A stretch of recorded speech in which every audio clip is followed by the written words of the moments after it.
Coucou, c'est Rao. Je suis autrice de BD en auto-édition et cette année 2024, j'ai publié ma BD. Je vous laisse la couverture de derrière.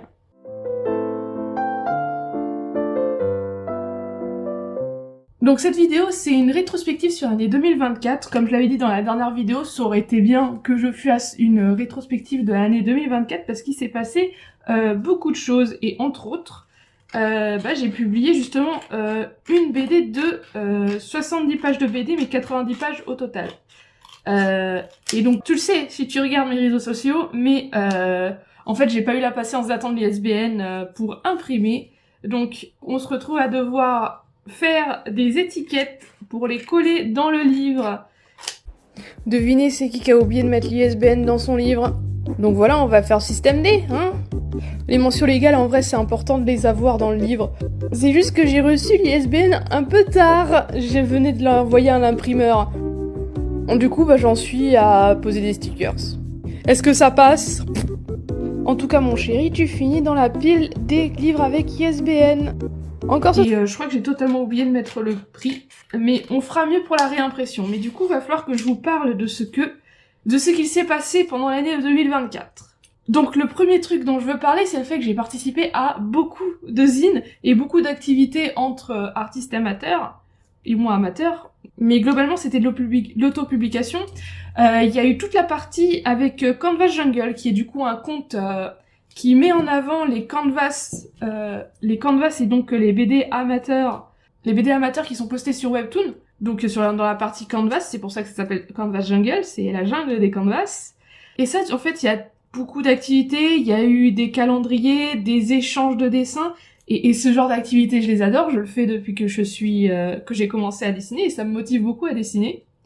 Ensuite, il y a eu le Goudouroté spin-off sur les Winx et les Witch, dans lequel j'ai participé, dans la partie Winx.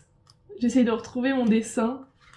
Donc il y a une grosse partie en commun où on a fait une double page ensemble pour la guerre avec un poster avec des bisous, je vais aller chercher. Donc voilà, ça c'est la contrepartie bisous. Et moi j'ai dessiné la Stella dans les deux cas. Ensuite j'ai dessiné Faragonda et Griffin ensemble à façon 19e siècle. Est-ce que j'arrive à... Voilà. J'essaye de censurer les seins. Et après, il y a un poème de Pralinus que j'ai pu illustrer. Donc depuis à peu près le début de Goudouroté, j'avais eu cette proposition de quelqu'un qui voulait écrire un tuto sur comment faire un bon pique-nique façon magazine féminin. Sauf que les spin-offs, ils sont censés être un peu plus fan comiques. Et ils sont censés ressembler plus à des fanzines qu'à des magazines comme le Goudouroté de base. Donc, à force d'insister, j'ai eu Pralinus qui m'a fait le poème et j'ai illustré par-dessus en utilisant les actions et je suis obligée de censurer quelques parties, hein. Même si c'est parfaitement innocent. Et voilà, du coup, globalement, c'est ça pour le Goudouroté. Ensuite, il y a eu les 25 heures de la BD, mais du coup, je comptais faire un zine cette année, mais finalement, j'ai galéré à récupérer des agrafes pour le monstre. Donc j'ai le monstre, donc cet outil de fanzine, donc la graffe à l'ombra, qui m'aurait permis de faire le fanzine à la maison. Du coup j'ai fait le PDF et je l'avais posté sur Patreon, mais après ça prenait un peu trop de temps pour récupérer les agrafes, donc j'ai pas pu le faire pour la Wacom, donc j'ai laissé tomber. Hein. Et donc après tout ça, j'ai reçu le Chant de la Rivière. Le Chant de la Rivière, qui est du coup ma BD de l'année, et qui parle d'une sirène muette qui rencontre une fée sans talent, et elles essayent de redevenir normales avec un vœu vers la sorcière, elles essayent de retrouver leur vœu, donc c'est de l'aventure, et je comptais la sortir pour la Wacom, du coup, qui se passait en octobre. Donc à partir de janvier, j'ai commencé à me mettre vraiment au sérieux sur le scénario, et en mars, je me suis vraiment mis au sérieux je dois faire 2 ou 3 planches par semaine. 3 planches parce que j'avais le déménagement et que j'aurais pas pu travailler pendant un moment. Parce que sinon, c'était 2 planches par semaine, ça allait. Et donc, en fait, et du coup, je l'ai sorti à la Wacom, et les gens ont adoré. Surtout le côté un peu précieux du livre, parce que j'ai vraiment essayé de faire un livre qui se présentait comme un conte de fées. Donc que ce soit l'ambiance de l'histoire ou le support sur lequel il est, ça devait être du conte de fées. Et je vais en parler plus tard, mais je compte le réimprimer avec un autre imprimeur pour déjà augmenter mes stocks et pour voir aussi pour avoir une meilleure qualité d'impression, parce que là je suis passée par du low cost parce que j'ai mis de ma poche moi-même, j'ai pas fait de financement participatif et ce serait bien que je refasse un financement participatif. Même s'il m'en reste encore 30, je pense que je peux faire 5 ans avec... si j'en rajoute encore 100, je peux bien le vendre pendant 5 ans. Le temps de produire une nouvelle BD. Et enfin, un dernier truc pour lequel j'ai participé, c'est le Bagarre Zine, qui du coup était un zine qu'on a fait en une après-midi avec l'AG féministe, où genre c'est juste des gens qui se sont rassemblés, voilà, des gens, où l'association a affiché qu'ils voulaient faire un zine, et du coup pendant une après-midi on était dans un local, on a tous fait au moins une page du zine, tous ensemble, et moi j'ai fait ce quiz sur les femmes dans l'histoire, et il y en a pas mal qui ont fait leur parcours féministe, des mèmes sur les masculins, des trucs comme ça, et sur les gens et sur la politique. Et du coup ça donne un petit zine amateur, c'est la première fois que je participe à un zine amateur qui utilise pas Pixar d'ailleurs pour pas imprimer, ou n'importe quel imprimeur low cost. Du coup c'est pas mal la vibe qu'on a sur les zines, les tracts en fait, c'est pas mal une vibe de tract au final. Ok, après les zines, je vais parler de YouTube, parce que du coup, je m'étais dit que j'allais poster 10 vidéos cette année, en préparant une vidéo par mois, ça devait marcher. Ça s'est pas fait, j'ai fait que 8 vidéos. Et dans le top des vidéos, il y a la dernière vidéo que j'ai postée sur les réglementations européennes, qui a explosé. Alors que je pensais vraiment qu'elle allait faire 200 vues et ça allait être fini, parce que il y aurait forcément... parce que c'est pas non plus des réglementations très étonnantes. Donc pour moi, ça allait vraiment pas avoir des vues. Au final, il y a beaucoup de gens en colère qui arrêtent pas de se plaindre de l'Union Européenne, bon. Mais ça m'arrange, moi ça m'a fait 3000 vues, et du coup cette année, en fait, c'est la vidéo qui a eu le plus de vues. Après, il y a eu toute la partie pourquoi je veux pas prendre Clips to Paint 3, principalement parce que les fonctionnalités étaient pas assez avancées encore. J'attends toujours le CMJN en PDF, c'est pour ça. Je me dis, vas-y, je vais acheter forcément celui qui a le CMJN en PDF, et ça n'arrive jamais. Faut toujours utiliser une application tiers pour avoir un PDF avec des calques et du CMJN, et qui a du coup fait 1000 vues, ce qui est 3 fois moins que la vidéo sur réglementation. Et ensuite, il y a eu celle sur le concours, où je me suis donnée, où j'ai fait toute une partie normale, et puis une partie en face cam, où je présentais les autres personnes, qui du coup, elle a fait 700 vues. Comparé à ma première série de vidéos sur Webtoon, qui a fait... du coup, il y en a une qui est en train d'aller sur 20 000 vues. Ça fait un sacré changement, mais en même temps, je parlais beaucoup plus de moi. Et je vais en parler plus tard de ça. Et après, il y a eu la côté Reels aussi. En septembre, je m'étais dit que j'allais participer au Reel Tumblr pour poster un Reel par jour pour essayer de mettre en avant un peu mon compte et qu'il y ait plus de gens qui voient que je suis en train de faire ma BD Le Chant de la Rivière. Et ça a plutôt bien marché. J'ai remarqué aussi... Mais j'ai remarqué que du coup après le Reel Tumblr, je poste tous les 2 jours encore, j'ai pas réussi à m'arrêter après le Reel Tumblr, j'ai toujours des vidéos à poster, et en fait j'ai pris le réflexe du coup à chaque fois que je fais un truc, je l'enregistre, et ça peut être plutôt utile pour YouTube, donc j'enregistre les vidéos à la fois pour YouTube et à la fois pour faire globalement j'enregistre des vidéos, donc globalement j'enregistre des vidéos, et j'en fais des Reels, et je me dis ça peut servir pour faire du YouTube après. Donc plutôt pratique, donc je vais pouvoir peut-être faire des vlogs cette année. Mais du coup, ce Reel Tumblr, je me suis rendu compte que ce qui marchait bien, c'était donner des astuces, et en même temps, les comparaisons entre les vieux dessins et les nouveaux dessins, ça a super bien marché au début du Reel Tumblr. Ça s'est étouffé au bout d'un moment. Mais je pense qu'il faut utiliser des mèmes, c'est pour ça. Il faut utiliser des petites blagues, genre mettre tes dessins les plus récents en faisant semblant que ce soit les vieux, et tes dessins les plus vieux dans la partie dessins récents pour la blague. Et il y a aussi les vlogs qui marchent super bien parce que là j'avais posté une vidéo sur mes problèmes sur le livre des gemmes, j'en reparlerai plus tard. Je me sens nulle. On est en novembre, c'est le mois des mots, on est censé écrire un roman de 50 000 mots en 30 jours et j'ai presque pas avancé. Le projet que j'ai envie de voir aboutir, c'est le livre des gemmes.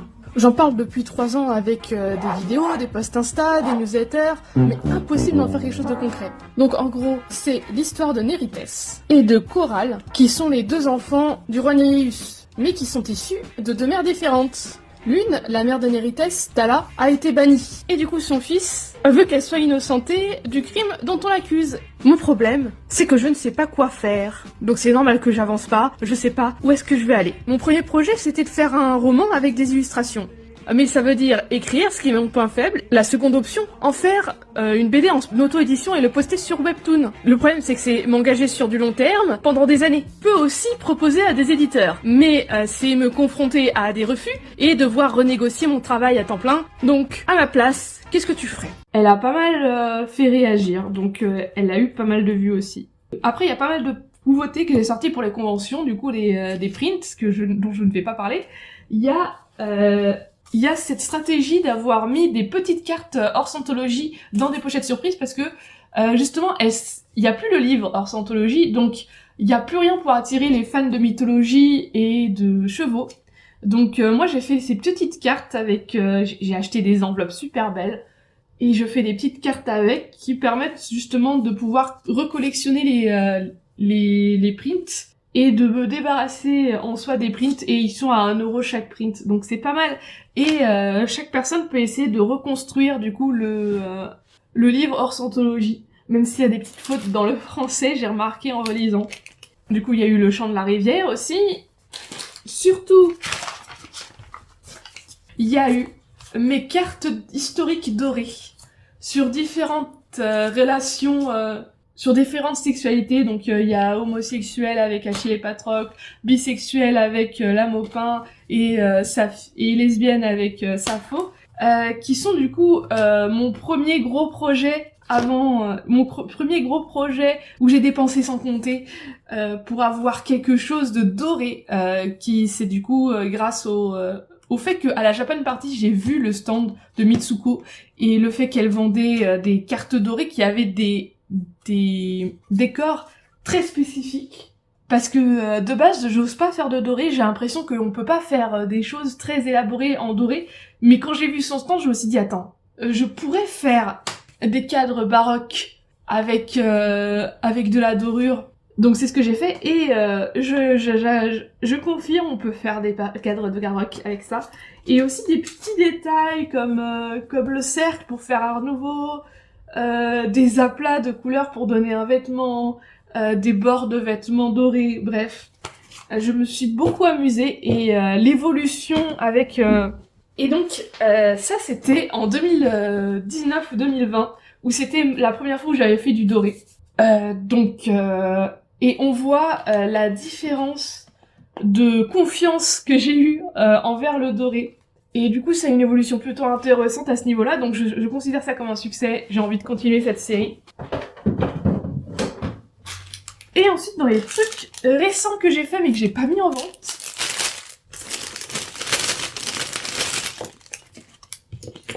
il y a des petits pins en bois. Des petits pins en bois qui allaient avec le chant de la rivière, mais j'ai eu la flemme de les mettre sur le stand quand je les ai eus à la Wacom. Mais je l'affiche pas mal dans les reels parce qu'ils sont vraiment trop mignons, je les aime bien. Et ça me permet du coup d'accrocher mes plaids sur les épaules quand il fait froid. Parce que je sais jamais quand mettre le radiateur, c'est terrible. Il y a cette tasse là avec l'aquarelle du chant de la rivière et le petit poisson qui m'a bien amusée, voilà, qui me sert à boire du thé. Et franchement, je pense pas qu'elle va être en vente sur les conventions parce que je vais les casser. Mais franchement, trop contente de cette tasse. Et j'ai totalement oublié les stickers, parce que du coup j'ai fait un petit stickers de Lazy qui dit putrelle de faute en cul. Il y a aussi le stickers des 3 BG que Rotes ramène, qui sont tous, qui concernent tous du coup la aide Je suis humain.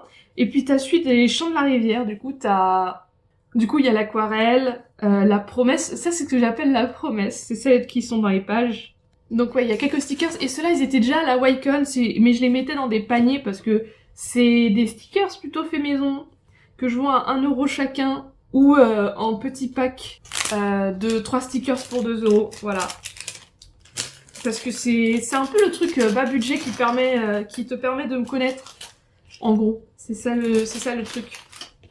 C'est genre tu passes une pièce de 2€, t'as des stickers, ça y est, t'es content.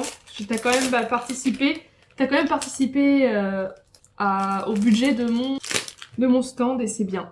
Même si tu donnes 1€, c'est bien. J'ai l'impression de faire la manche. Et puis il faut parler d'un truc. Faut parler de ma nouvelle carte de visite, parce que j'en ai fait tout un pataquès dans les Reels et je l'ai pas affiché dans la rétrospective Instagram, mais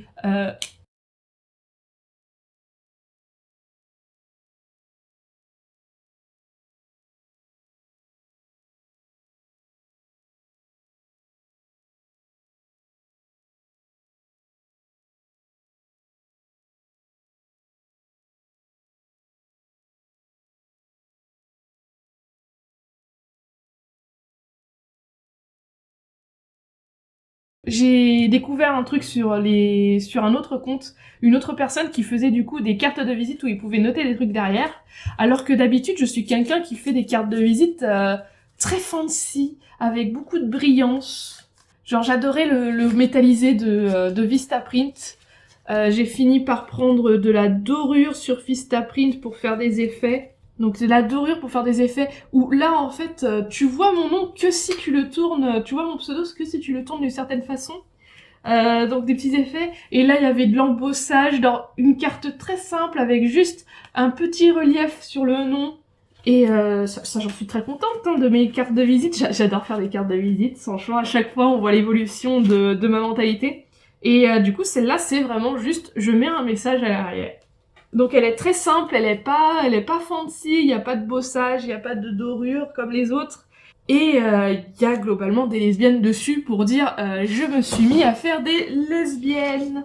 Et c'est aussi la bâche du coup qui a fait que j'ai fait le Chant de la Rivière. C'est genre le Chant de la Rivière, ça vient du fait que les origines du Chant de la Rivière, en fait, parce que j'ai envie d'en parler, c'est que en 2023, du coup, j'étais à la Wacom. De base, pendant 2023, j'étais encore à fond sur Genshin. Du coup, je dessinais beaucoup de Genshin.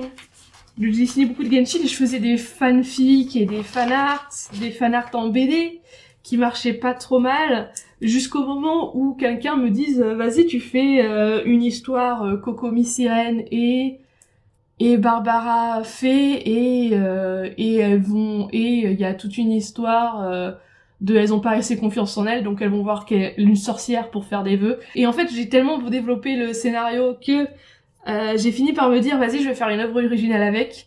Et il y a eu cette bâche que j'ai créée. Je ne sais plus pourquoi j'ai créé cette bâche, mais je voulais une bâche pour être mieux affichée dans les conventions. J'étais très frustrée de juste avoir mon mois d'aventure et pas avoir de bâche pour me reconnaître de loin. Donc j'ai fait la bâche avec la sirène et la fée, et j'ai repris ces designs de la bâche pour retravailler le concept de Kokomi Barbara fée sirène. Et ça a donné le Chant de la Rivière, quoi. Donc voilà, faites du fanart, ça donne de l'inspi. Et du coup je me suis totalement perdue avec ces nouveautés. Mais il va falloir parler des conventions et des espèces de news qu'il y a eu, genre donc dans les conventions, il y a eu la Japan Party. Donc j'ai dit que j'étais à la Japan Party, j'ai vu qu'on pouvait faire du doré. Donc Japan Party de mars, j'ai gagné de l'argent dessus mais pas beaucoup, donc je y retourne pas parce qu'ils ont doublé le prix des stands. Donc moi si je prends un stand avec quelqu'un, je gagne plus d'argent, donc ça vaut plus la peine d'aller à la Japan Party cette année. On verra pour 2026 ce que ça donne. Et parce que c'est quand même une convention que j'aime bien niveau stand qui y sont. Voilà, c'est quand même les stands artisanaux et fantasy que j'aime bien. J'ai fait, du coup, en exposant, j'ai fait la journée de la romance historique.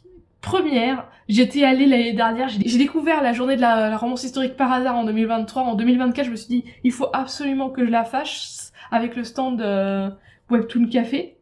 Et donc j'ai invité Sombreuil qui fait The Regency's Poison et Eno-Marie qui fait les Corbeaux de Londres, pas de l'ombre. Et après j'ai fait la YCon du coup où j'ai sorti toutes mes nouveautés. Les dorures c'était pour la journée de la romance historique vu que du coup ça se base littéralement sur des romances vu que c'est l'orientation sexuelle.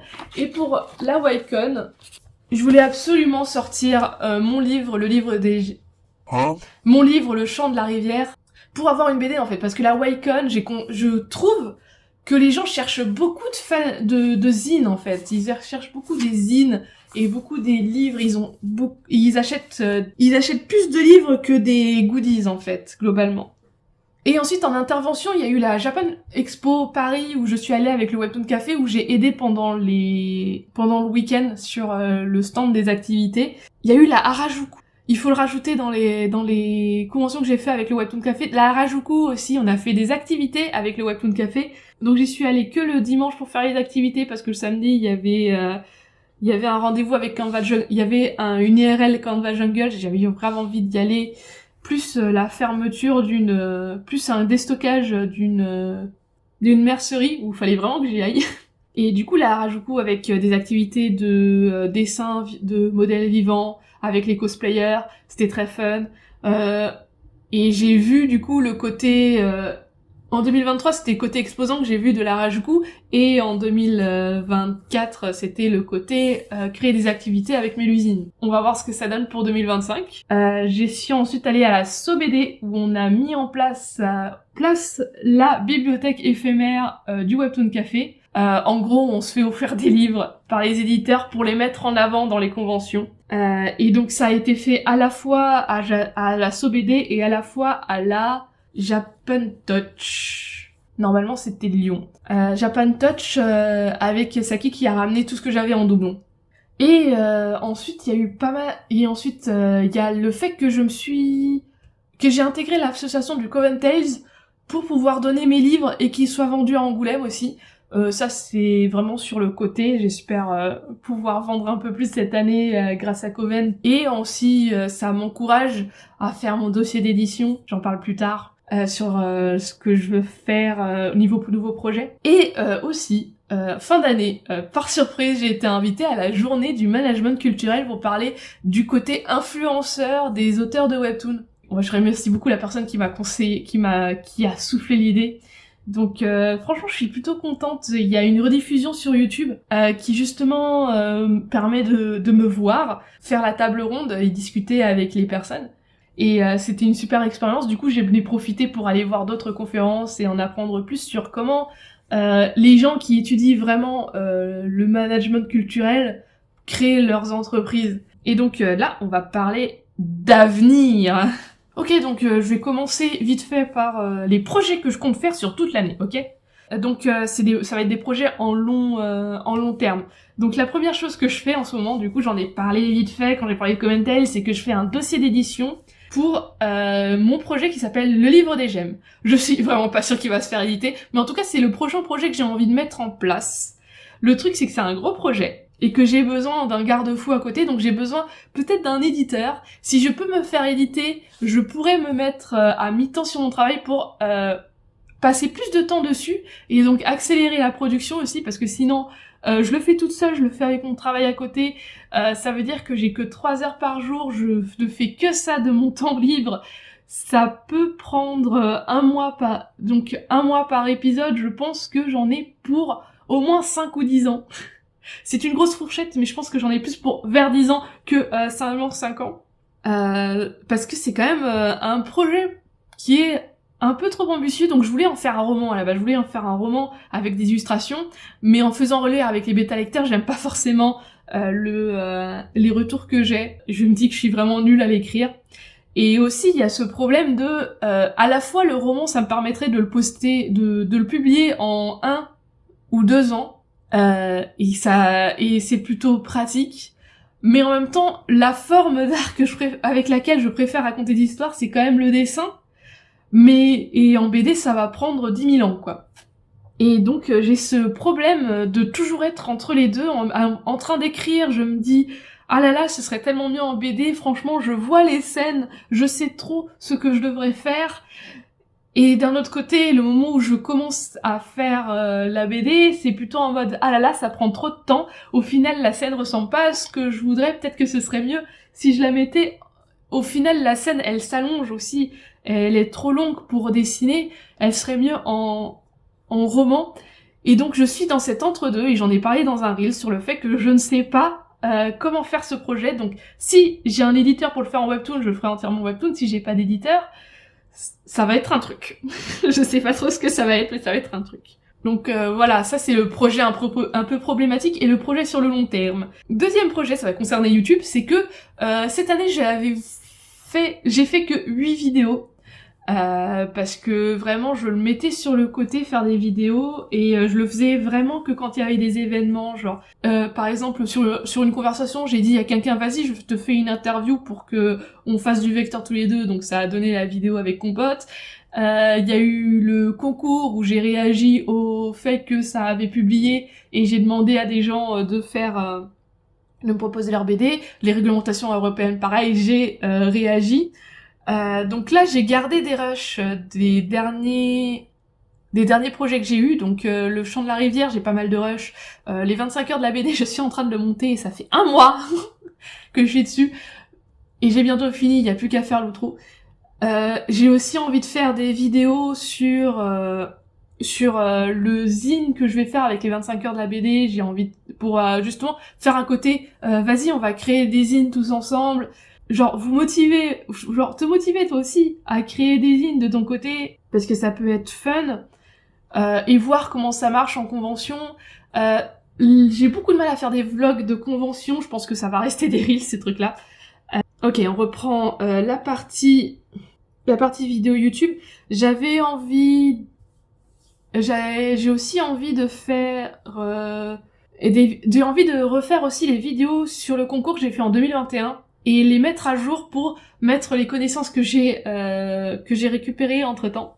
Parce qu'il y a pas mal d'options de Clips Open que je sais pas utiliser de base, et que j'ai appris à utiliser ces dernières années. Et le workflow est un peu plus linéaire, on va dire, parce que en 2021, c'était encore mes premières BD, mes premiers webtoons, donc je savais pas trop ce que je faisais.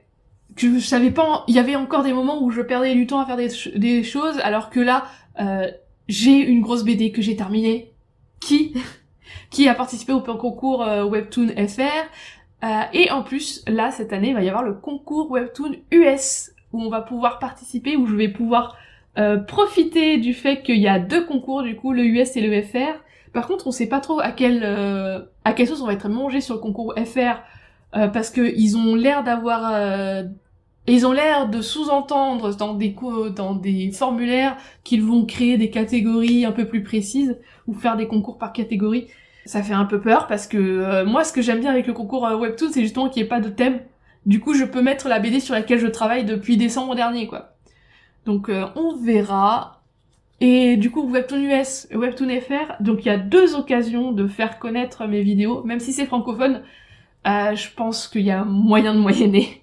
Donc voilà, le but en 2025, c'est de poster une vidéo par mois, donc 12 vidéos. On va augmenter un peu, mais pas trop. On va pas non plus demander 2 vidéos par semaine, mais en tout cas, j'ai envie d'essayer de voir si ma chaîne YouTube peut pas monter si je priorise YouTube et la newsletter. Parce que du coup, j'ai créé une newsletter en 2024 aussi, et ça, Et du coup, il y a 2 newsletters par mois en ce moment, parce que j'ai tellement de trucs à dire, j'ai envie de faire des tutos surtout. Et j'utilise les tutos que je fais sur Patreon pour les faire en newsletter et les envoyer en newsletter. Donc n'hésite pas à t'inscrire à ma newsletter en allant sur mon site lusincaro.fr. Niveau autre projet sur l'année, il y aura aussi...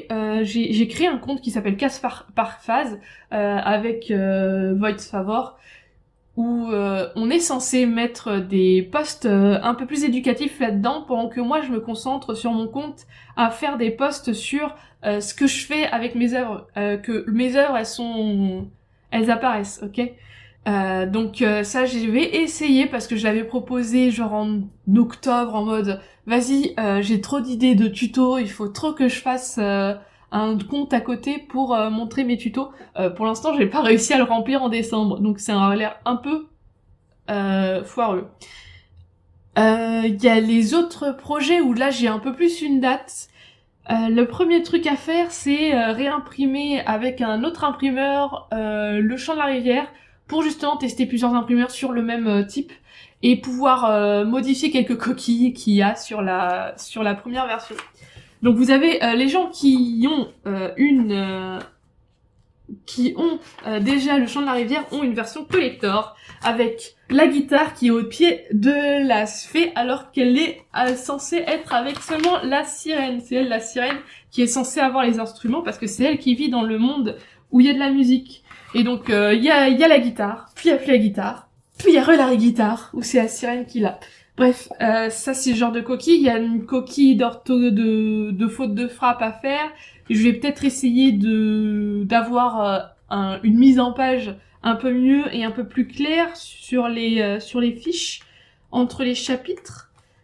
Il y en a certaines qui paraissent bizarres, surtout celle des chants au final, parce que celle des chants en fait il y a le problème du fait que j'ai mis cette ligne là alors qu'elle serait mieux tout au long de la case pour qu'on puisse séparer ça de ça, et en plus apparemment on n'arrive pas à savoir si on doit lire ça puis ça puis ça puis ça alors qu'on est censé les lire comme ça en fait. Donc ça à améliorer, il y a des trucs à améliorer, donc une réimpression ça peut faire du bien. Et je vais profiter des conventions de mars parce que j'ai 2 conventions en mars de suite. Du coup la Ematsuri et la Ready Set Romance. La Ematsuri et la Ready Set Romance que j'ai début mars, du coup les 2 premiers week-ends de mars c'est rempli. Et je vais du coup commencer le financement participatif en février pour attirer les gens en mars et le terminer mi-mars pour faire la réimpression pour Japan Expo. Pour quand Japan Expo, parce que là j'ai la Japan Expo, j'ai demandé un stand passion pour pouvoir vendre mes livres à 25 ou 30 balles. Sûrement 30 balles pour la Japan Expo et puis après ça va redescendre. Il y a ensuite les porte-clés The Dragon Prince où il faut que je refasse une pré-vente. Et le truc, ça va tomber très proche du Le Chant de la Rivière, mais bref. Il faut que je refasse une pré-vente des porte-clés The Dragon Prince, parce que du coup, à la Wicon, on m'a encore demandé de dessiner Etari, Amalia et Callum pour pouvoir faire les chips avec les porte-clés. Donc, sachant que là où je l'ai fait, ils ont le certificat, donc je respecte les recommandations européennes, tout ça. Ça doit passer. Le seul problème, du coup, ça va être les Pampilles, où je n'ai pas de certificat pour ça. Mais je trouverai une solution. Soit je le fais en porte-clés, soit je demande à Vos Grace de faire tout, soit je cherche à avoir les certificats des deux, et je croise les doigts pour que ce soit pas dangereux ce que je fais. Ensuite, en dernier, il y a les cartes dorées, où il faut que je continue les cartes dorées. Donc les gens de la newsletter ont choisi de me faire dessiner le Chevalier Déon et Hatshepsut, donc ça va être plutôt axé trans. Donc peut-être que je me réinscrirai à la Wicon à la fin de l'année. J'aurais quand même préféré ne pas m'y inscrire pour prioriser d'autres conventions un peu plus petites. Parce que du coup j'ai la Japan Expo. Si j'ai la Japan Expo, j'aurais déjà de quoi voir. J'aurais déjà pas mal de sous. Parce que Japan Expo ça donne un chiffre d'affaires assez élevé. Le seul problème c'est que du coup les stands ils coûtent 2 fois plus cher, donc vaut mieux avoir un chiffre d'affaires 2 fois plus gros que 2 ou 3 fois plus gros que celui de la Wicon. Donc on verra ça. Et niveau convention, du coup j'ai parlé de la Ematsuri, j'ai parlé de la Ready Set Romance, j'ai parlé de la Japan Expo Paris. Voilà, ça c'est pour le début de l'année, ça c'est confirmé. J'ai eu les factures. J'ai eu les confirmations de participation parce que le Ready Set Romance, il n'y a pas encore la facture. Et ensuite, il y a celle où j'hésite, la Bakanim en avril et la Jonetsu en mai. parce que justement il y a la Ematsuri et la Ready Set Romance qui sont tous les deux en mars, donc si je les fais toutes les deux, ça fait déjà beaucoup. Donc la Jonetsu, j'ai déjà envoyé le dossier. Si je me fais refuser, je peux tenter la Bakanim. Si je me fais accepter, je pense pas aller à la Bakanim cette année. Donc ça va faire 2 ans que je suis pas allée à la Bakanim. Aïe aïe aïe. Alors que c'est une très bonne convention, je me fais pas mal de chiffres d'affaires dedans. Donc globalement c'est ça la rétrospective. Je donne pas. Alors là je donne pas de chiffres sur ce que j'ai fait pendant l'année. Je me rends compte. Mais en soi niveau chiffres, le fait d'avoir eu les projets Carte Dorée et le projet de Le Chant de la Rivière que je n'ai pas, où je ne suis pas passée par un financement participatif, ça fait que je suis à peu près à 0 les bénéfices. Le problème c'est qu'il y a l'URSSAF qui va passer et l'URSSAF il va me faire passer au négatif si je vends pas un peu plus de Le Chant de la Rivière. Donc d'ailleurs je vais parler de la boutique parce que au final Egvid il est un peu limité. Il y a aussi mon site internet que j'ai envie de changer parce qu'il respecte plus grand chose, il est plus très mis à jour depuis 2022, il faut que je mette à jour tout mon parcours où je mets justement que j'ai publié Le Chant de la Rivière. Donc il y a plein de petits trucs comme ça qu'il faut que je mette à jour encore. Mais globalement, ce que tu as entendu précédemment, c'est les projets, les gros projets que je veux mettre en place et les conventions dans lesquelles tu vas pouvoir potentiellement les voir. Et c'est ainsi que je peux mettre fin à cette vidéo. Donc j'espère te voir pour le projet Le Livre des Gemmes, peu importe le format qu'il va y avoir à la fin. Et donc les 3 prochaines vidéos, je travaille dessus pour pouvoir les publier, les programmer très rapidement pour avoir justement un mois pour faire d'autres vidéos encore et essayer justement de poster 1 fois par mois. Voilà. N'hésite pas à dire quel projet tu veux voir progresser au fil des jours. Sachant que de toute façon, au fil des jours, ce sera au fil des week-ends, parce que je ne vais faire des résumés que pendant les week-ends, vu que j'ai mon taf à côté. Et voilà, on se retrouve du coup au concours Webtoon US où je vais traduire Le Chant de la Rivière pour essayer d'avoir un peu de visibilité et peut-être que tu verras le Livre des Gemmes parce que je suis censée faire, parce que prochain événement, du coup, mon prochain événement, ce sera vraiment Angoulême où je vais y aller avec un passe-auteur jeudi et vendredi pour essayer d'avoir les éditeurs et montrer le Livre des Gemmes aux éditeurs pour voir les retours que j'en ai et ce que je pourrais faire avec. Et peut-être que si du coup je suis toujours pas édité, toujours pas de proposition d'édition pour ce dossier-là, il sera sur Webtoon US aussi. Et il va passer sur Webtoon FR dès qu'il y a le concours. Si il n'y a pas de thème en particulier. Et donc j'espère que toi aussi t'as plein de projets pour cette année et tu peux justement les raconter. Peut-être qu'on peut avoir des projets en commun et du coup s'encourager entre nous. Donc clap de fin. On se dit à bientôt et bye bye.